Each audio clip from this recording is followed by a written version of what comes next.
The Orlando Magic had one of those nights Saturday night. Nights where shot doesn't go in, where they struggle to find energy, where things didn't go well. But hey, we got a late game comeback. We get to argue about coaching decisions and rotations. This game had everything. No, it didn't. This game stunk. It was awful. And we're going to talk about it. Let's get to it. It's time for Locked On Magic. You are Locked On Magic, your daily Orlando Magic podcast. Part of the Locked On Podcast Network. Your team every day.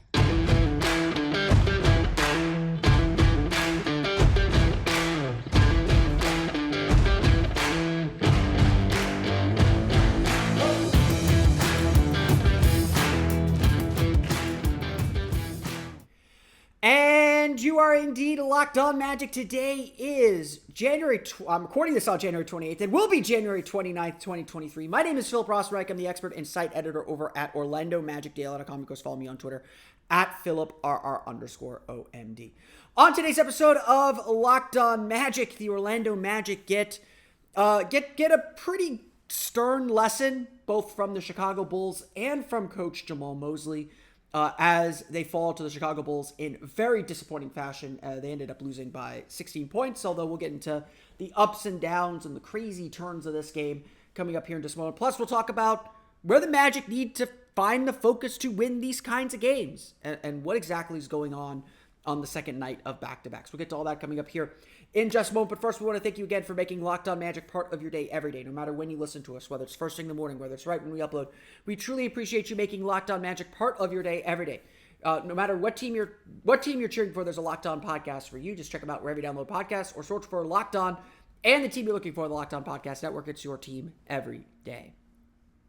Today's episode is brought to you by PrizePicks. First-time users can receive a 100% instant deposit match up to $100 with promo code LOCKEDON. That's PrizePicks.com.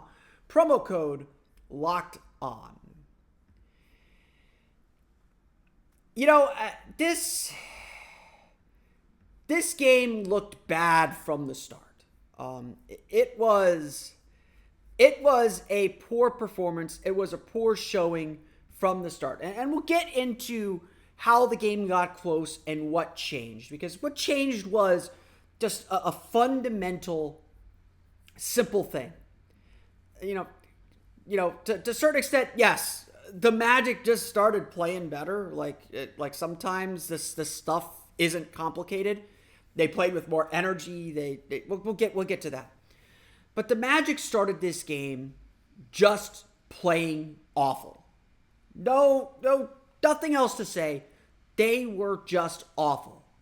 Their energy was off. They were fouling. They were late on rotations. They were settling for jumpers. And a couple missed layups kind of did them in. And their points in the paint numbers still look good. At the end of the day, this game came down to the Magic couldn't hit a shot. And they couldn't stop the Bulls from hitting shots. Fundamental things. Very, very simple things. And very clearly, just a little bit more energy, just a little bit more of push and fight would get the team back into the game. The Magic have these games every so often. They are a young team learning how to keep your focus for 82 games. Even veteran teams will have bad nights. So it's frustrating that the Magic had a bad game because we, the fans, put a lot on this game. Nikola Vucevic back in the Amway Center, always an emotional night. But more importantly, the Magic are trailing the Chicago Bulls, the Washington Wizards, and the Toronto Raptors as well for that 10th and final spot in the play-in.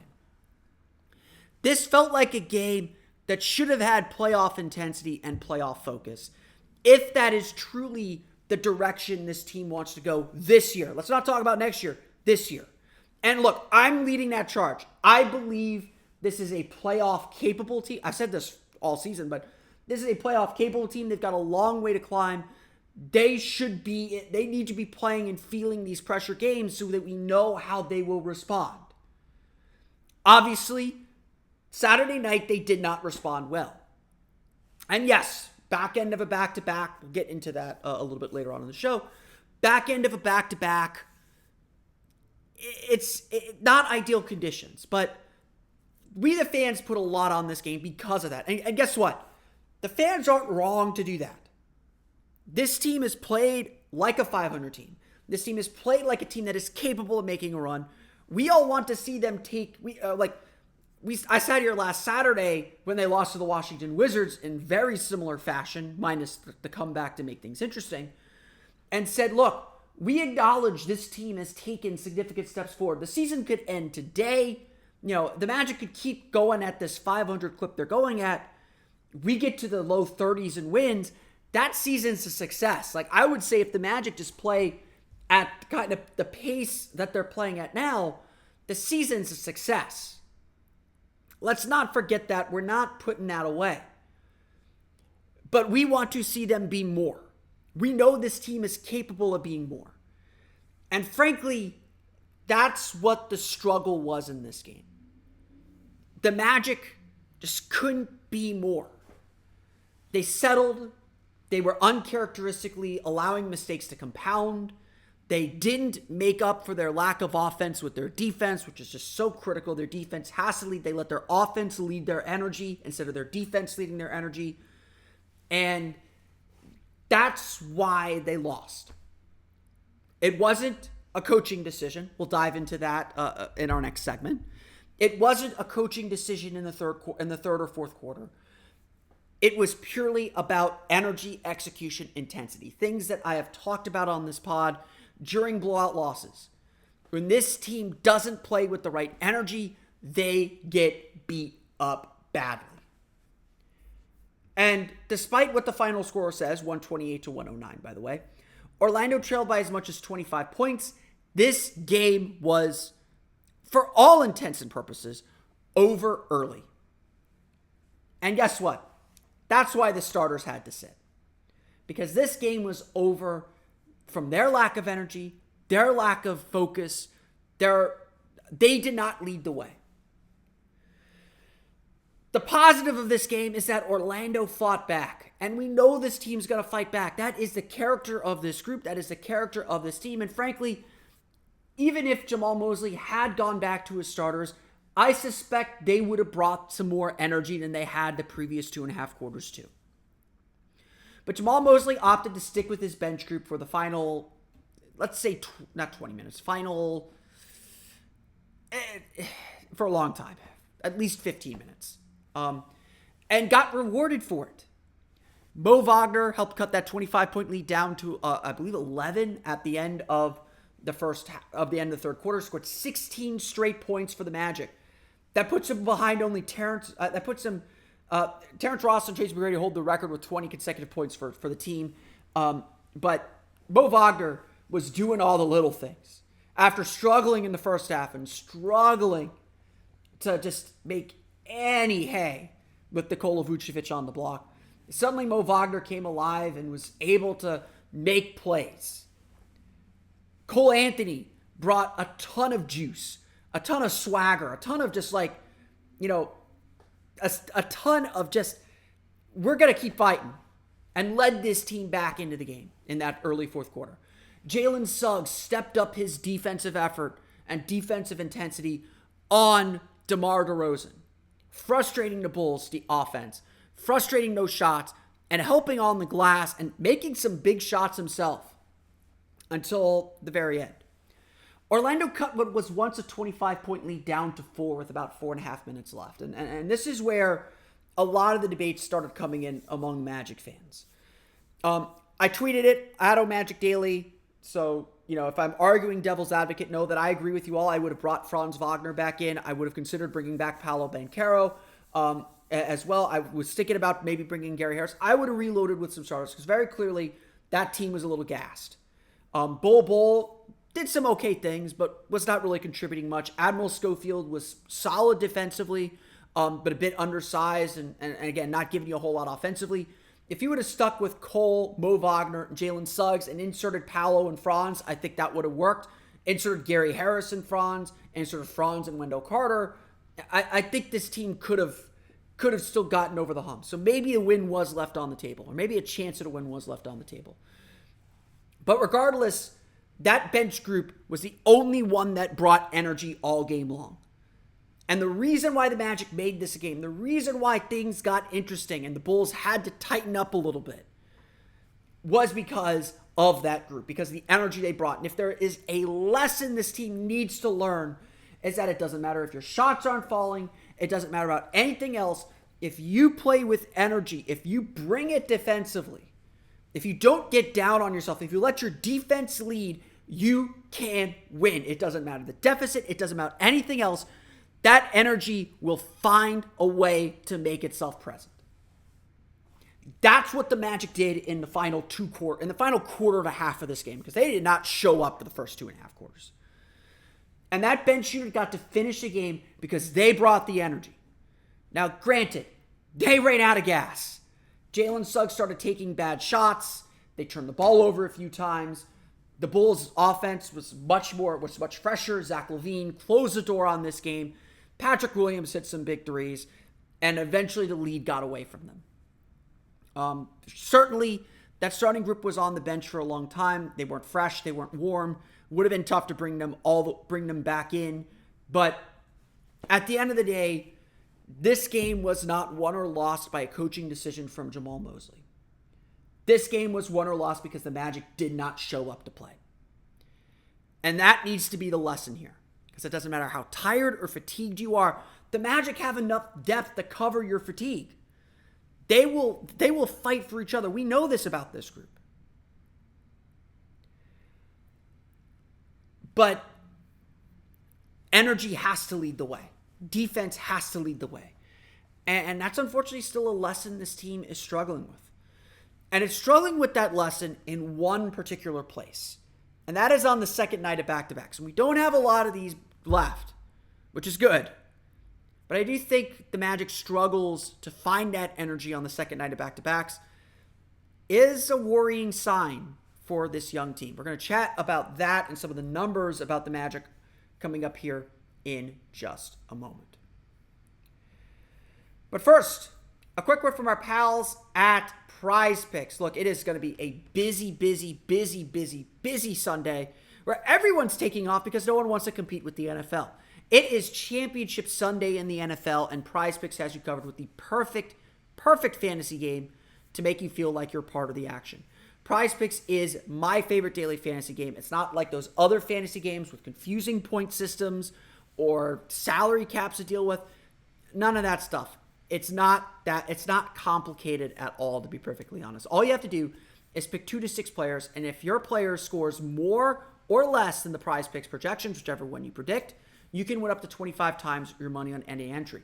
Right now, I know they have, I think they have a special on Joe Burrow. If he throws more than 1 passing yard, you win. So that's an easy play right there. You can even do multiple sports. If you want to say Paolo Banchero is going to bounce back from his terrible game on Saturday to score 20 points or whatever the number is. I think it might be 18.5, 19.5 might be his projection. You think he's going to score more, you hit that more on Paolo Banchero, make that part of your little prize pick group.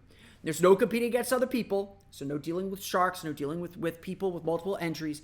It's just you versus the projections available. And you can use projections from the NBA, NFL, NHL, PGA, college basketball, any sport you're thinking of. Entries can be made in 60 seconds or less. It's that easy, safe and fast withdrawals. Currently operational in more than 30 states, including here in Florida and Canada. Download the PrizePicks app or go to prizepicks.com to sign up and play daily fantasy sports today. First-time users can receive a 100% instant deposit match up to $100 with promo code LOCKEDON. If you deposit $100, PrizePicks will give you $100. If you deposit $50, PrizePicks will give you $50. So don't forget to enter promo code LOCKEDON and sign up for an instant deposit match of up to $100.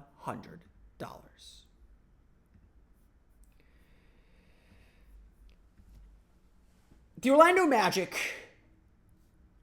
I don't know if we could call it a problem. It's not a problem yet, but it is a little tidbit that I'm noting and concerning. And I think it does speak to larger issues in the Magic's development and how this team is developing and trying to kind of find their way in the league. The Orlando Magic are 1-9 on the second night of back-to-backs with 0 days rest. 1-9 after tonight's loss to the Chicago Bulls. The only loss, or the only win for the Orlando Magic on the second night of a back-to-back, was the win over Portland back on the West Coast trip. And that was a great night. That was a really good effort. But remember, too, on that one, the Magic had a nice lead. They gave it away, and Portland got 3 cracks at forcing overtime. I don't think that Magic team was going to win in overtime if the Blazers had made one of those 3 threes. A great win. That was one of the best wins of the season. And it's because of how unique it is on the schedule. The Magic, though, are undoubtedly struggling. It's not the offense either. And this is the concerning part. The Orlando Magic on 0 days rest, including Saturday's game, have a 113.5 offensive rating. That's actually above their average, believe it or not. The Magic's average offensive rating is 111.6 points per 100 possessions here through 50 games. Interesting note. Let's just keep that in mind. So the Magic don't lose their legs offensively on the second night of back-to-backs. Instead, it's this. This is the concerning part. The Orlando Magic for the season have a defensive rating of 114.9 points allowed per 100 possessions. Not a great number. It's gotten better since December 7th. That's kind of the date that we like. That's when the losing streak, that was when the Magic ended their 9-game losing streak. That's kind of where we section off the season. We just kind of cut off the rot, push it to the side. The Magic have been a lot better than that since then, but for the season, 114.9 points allowed per 100 possessions still nonetheless. We still have to own the bad moments. But on 0 days rest, that defensive rating is 122.9. To say the least, 122.9 points allowed per 100 possessions is god-awful. Is just terrible. Because a lot of the Magic's other stats are like right in line with the other things that they do. Their defensive rebound rate, 72.3% for the season, 72.2% on 0 days rest. Their effective field goal percentage is essentially the same. Their true shooting percentage, essentially the same. Their pace dips by almost a little bit more than a half possession per 48 minutes. It's like 0.58, it looks like. Possessions per 48 minutes from their average. It's not that the Magic play any different. Their defense is just awful on the second night of back-to-backs. It's not so inexplicable, I would think. I think a lot of teams see their defense drop. You feel your legs are a little heavier, on the second night of back-to-backs. And I know a lot of people like to say that they're a young team. They should have their legs. They should have their energy. And I don't know how much I buy the science behind that. A lot of teams, especially a young team, also has to learn how to manage playing on a back-to-back. Learn how to manage and fight through that fatigue and understand that they can fight through that fatigue. But right now, the Magic aren't doing that. In fact, right now, the Magic are abysmally bad on the second night of back-to-backs. Some of their worst losses come on the second night of back-to-backs. Some of their worst defensive efforts coming on the second night of back-to-backs. And this is a night after, like I said on yesterday's show or on Saturday's show, the Magic actually played some pretty good defense against the Miami Heat. The Magic did a lot of really good things. And the same fight, the same organization, the same effort and second efforts that we saw in that game were not present in this game. And this gets to the bigger point. And this actually gets to the bigger problem with the Magic this season. And something that we've seen steadily improve. I'm not going to deny that it's gotten better, but it's still a bit concerning about what this team's ultimately going to be able to accomplish and how they get to where they want to go. Coaches always say defense travels. The numbers actually show that the Magic are a much worse team offensively on the road. But defense travels. In fact, this season, the Magic have a better defensive rating on the road than they do at home. The Magic have a 115.5 defensive rating in 26 home games compared to a 114.3 defensive rating in their 24 road games. The big difference, of course, is at home they score 115.1 points per 100 possessions. On the road, they score only 107.9. the Magic are a bad road team because they can't score away from home, just like they're a bad team right now on the second night of back-to-backs because they can't defend anybody. It's these weird splits, and obviously we got a little bit of a sample to like kind of dive a little bit deeper into some of these splits. But you see there, defense travels. Play good defense, and you give yourself a chance. You should be able to have the same defensive principles, the same defensive ability, no matter where you are. You might miss shots. You might not know the sight lines. You might not know the dead spots on the floor as well. I don't think there's dead spots on the floor anymore. I think that's an old Boston Garden myth. But your defense should be good no matter where you are. And obviously the best teams in the league are typically the best defensive teams because it doesn't matter where they play. Their defense is good no matter what. That's the thing that the Magic are still learning. That should be the same thing, though, on the second night of back-to-backs. When you know you're going to be fatigued, when you know you're going to be a little more tired, that's when you have to put more focus on the defensive end. Who cares how many shots you make? Make the other team's life miserable. Make it harder for them. Fight through that fatigue on defense to make your offense easier. Again, why did the Magic come back in this game? Because Mo Wagner was diving on the floor to save a loose ball to get it to Jalen Suggs and Cole Anthony. Because Jalen Suggs was getting underneath DeMar DeRozan and keeping the Bulls out of the paint.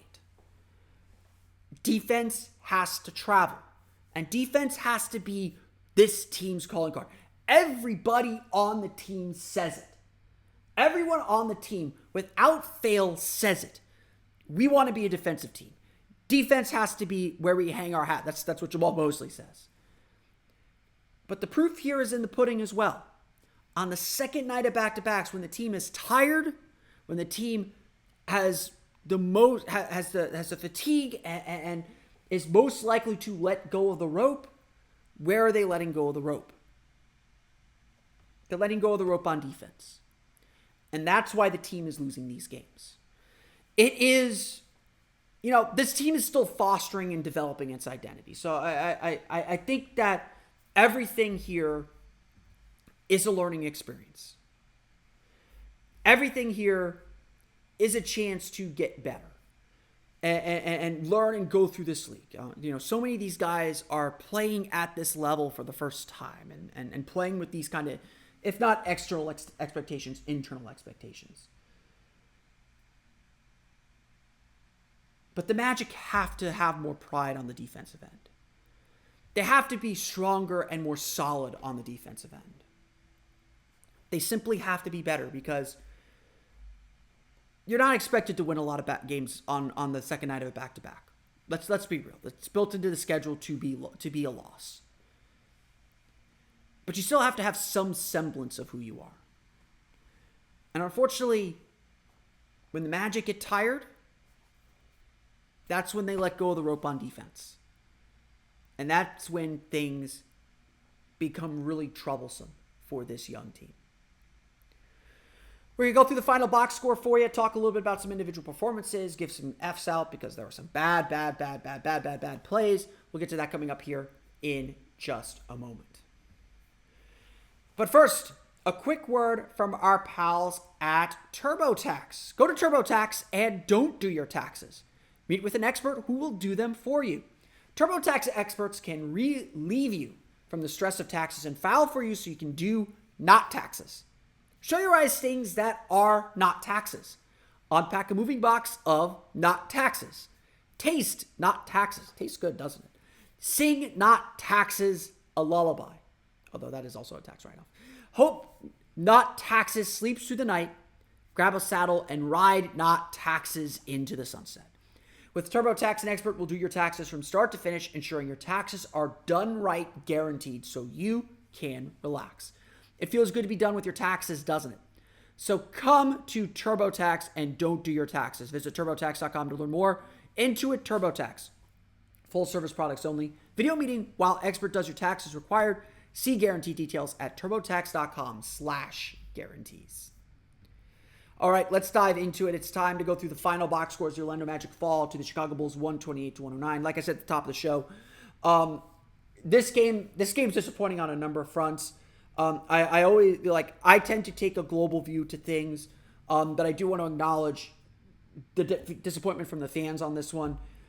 This was built up as a big game by fans. You are not wrong to do that. This is a game that's going to come back and haunt the Magic when we get to the playoff chase, as did last night's game, where, if the Magic players are going to talk openly about the postseason, and I think they should. I don't want them shying away from that. These are games you got to find a way to scratch out and win.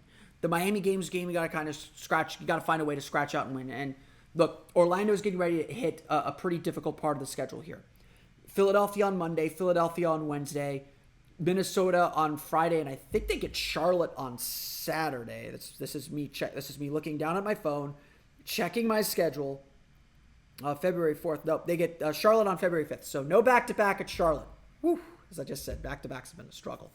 But a tough 4-game road trip coming up. It's a road trip where you'll be very happy if you split, because Philadelphia's playing very, very well. Minnesota's playing well. And, Charlotte, that last game of a road trip's always a trap game. It does not matter the quality of the opponent. I don't want to say that this road trip is a make or break for the Magic's postseason chase, but let's put it in perspective here too. The Magic were 20-31 in 2019 when they started to make their run to the playoffs, when they went 22-9 to finish the playoffs. They're 5 games out of the 8th seed at that time. They went 22-9 to finish 42-40. The Magic shouldn't need to make that kind of a run. But Orlando's currently 19-31. So we are on pace to match the 2019 team at least. Magic are 19-31. They are, I believe, 4.5 games out behind the Chicago Bulls now for that 10th spot. So we're very much in the same sort of impossible situation the 2019 team was. So there, frankly, is not room for a 4-game losing streak. There is not room potentially to lose 3 or 4 of these games coming up. The Magic schedule is tough to close the season. There's no denying that. You can go on Tankathon. You can look at that. The Magic, I believe, do have a top half of the league most difficult schedule. They play Philadelphia their next 2 games. That's going to be tough. If you could somehow split against Philadelphia, that's a victory. So if we're starting to pick out wins, if we're starting to pick out moments in the schedule, this road trip's a big one just to keep the boat steady. We got the road trip in March, the West Coast road trip in March. That'll be another big moment to try and keep the boat steady. So this game was important. These 2 games, Miami and Chicago, were important just to try and keep and build some momentum. And obviously Orlando giving away a game like they did in Miami. No offense to Miami. They won that game. They deserve to win that game. Orlando still kind of gave that one away. And then to kind of no-show this game against Chicago.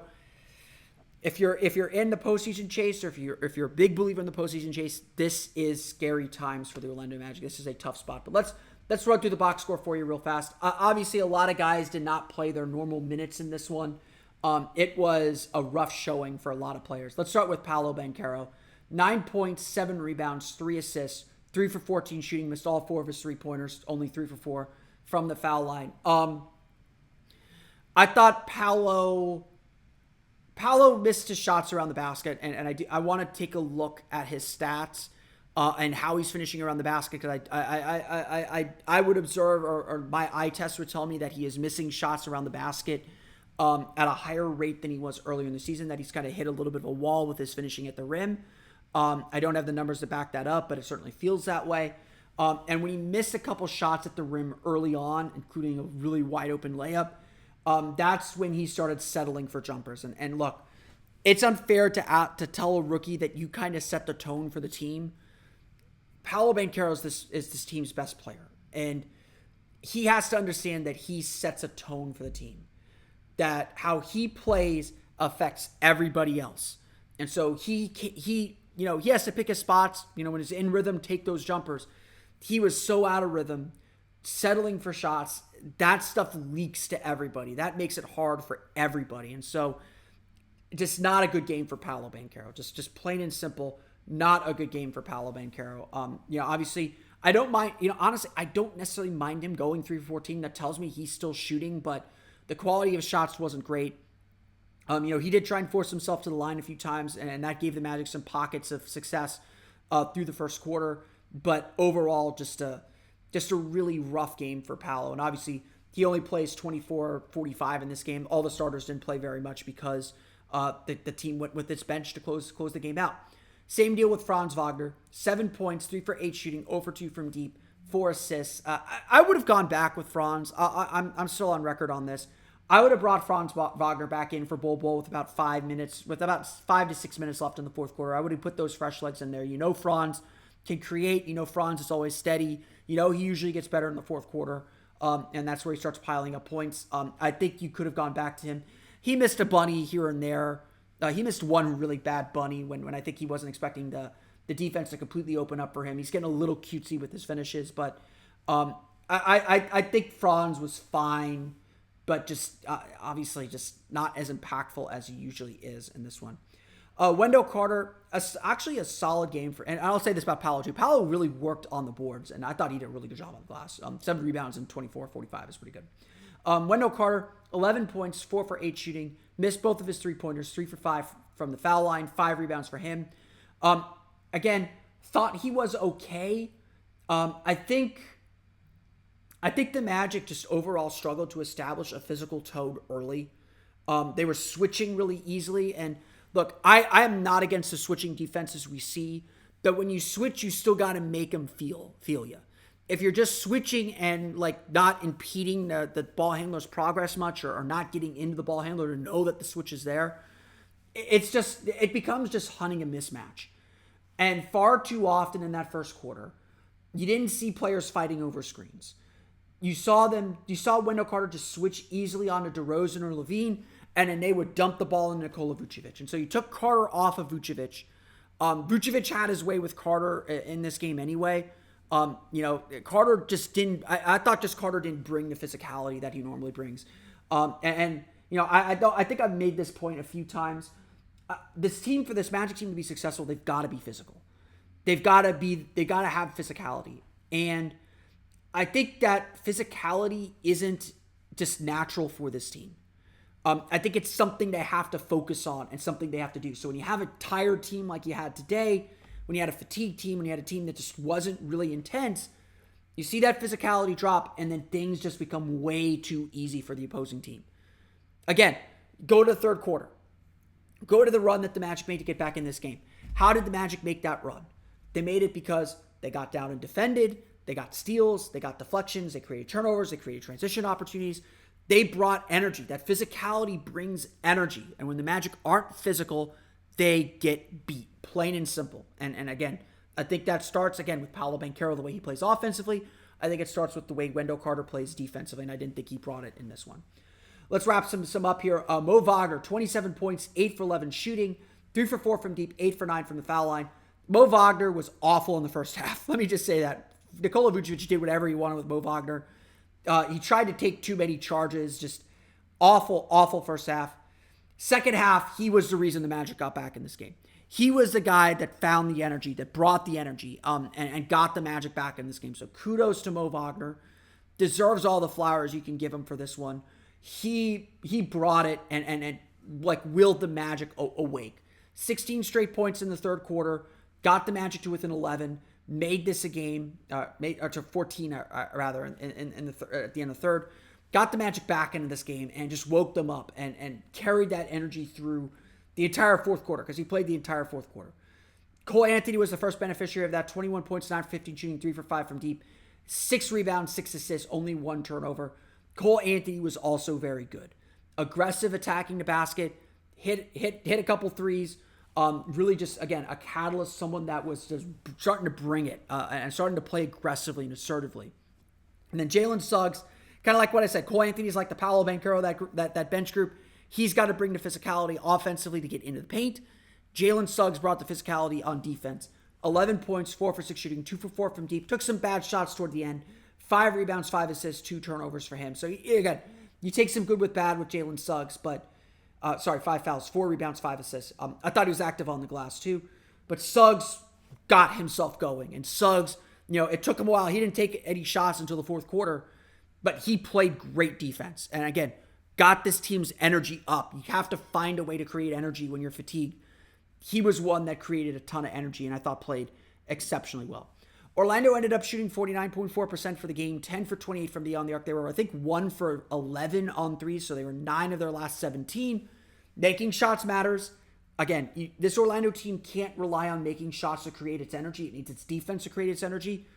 Missing shots drain this team of energy. Again, that's how you knew this game was in trouble, because missing shots drain the energy rather than the defense keeping the energy level at a high pitch.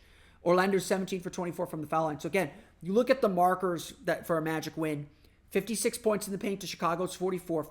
Chicago's 22 for 26 in the paint. Orlando 28 for 44. Fast break points, Orlando won that 13-5.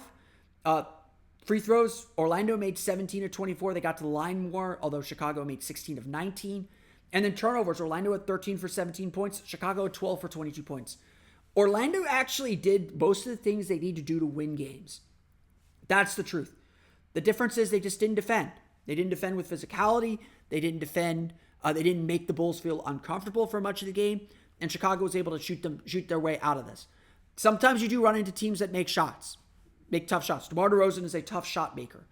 Sometimes that happens. And look, I'm not saying if the Magic would have played better or the Magic would have gone back to their stars in the fourth quarter that Chicago still wouldn't have won this game. It might just have been Chicago's night. But the Bulls shot 59.3% from the floor, 16 for 35 from the 3-point line for 45.7%, 16 for 19 from the foul line. It's hard to win when you're giving up those kinds of numbers. Chicago scored 25, 35, 35, 33 to get to 128 points. It's hard to win when you're not defending. And again, the pocket where Orlando made their big run and dominated this game, they defended with energy, they defended with physicality, and they were the more aggressive, assertive team on defense. They made Chicago uncomfortable. When Chicago was and again, the margin for error is just so small at that point that you're scrambling. All Chicago needs to do is make a couple more shots to put the game out of reach. Orlando got this thing within 4. They had a real good chance to win the game. We can debate till the end of time whether Jamal Mosley should have gone back to his starters, but the bottom line is this: Orlando did not defend well enough to give themselves a chance to win this game. They did not have the energy they needed to win this game, plain and simple.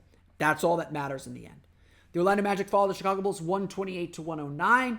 They'll be back in action Monday against the Philadelphia 76ers. But that's going to do it for me today. I want to thank you all again for listening to today's episode of Locked On Magic. Of course, find me on Twitter at PhilipRR_OMD. Subscribe to the podcast and Apple Podcasts. Search your TuneIn, Himalaya, Google Play, Spotify, Odyssey, and all the fun places on the podcast to your podcast-enabled listening device. For the latest on the Orlando Magic, be sure to check out OrlandoMagicDaily.com. You can follow us there on Twitter at OMagicDaily. Now that you're done listening to us, if you're listening to us on a Sunday night, check out the Game to Game NBA podcast. Every moment, every top performance, every result. Monday through Friday, Locked On Game to Game covers every game from across the NBA with local analysis that only Locked On can deliver. Follow Game to Game on Locked On NBA, available on the Odyssey app, YouTube, and wherever you get podcasts. That's going to do it for me today, though. I want to thank you all again for listening to today's episode of Locked On Magic.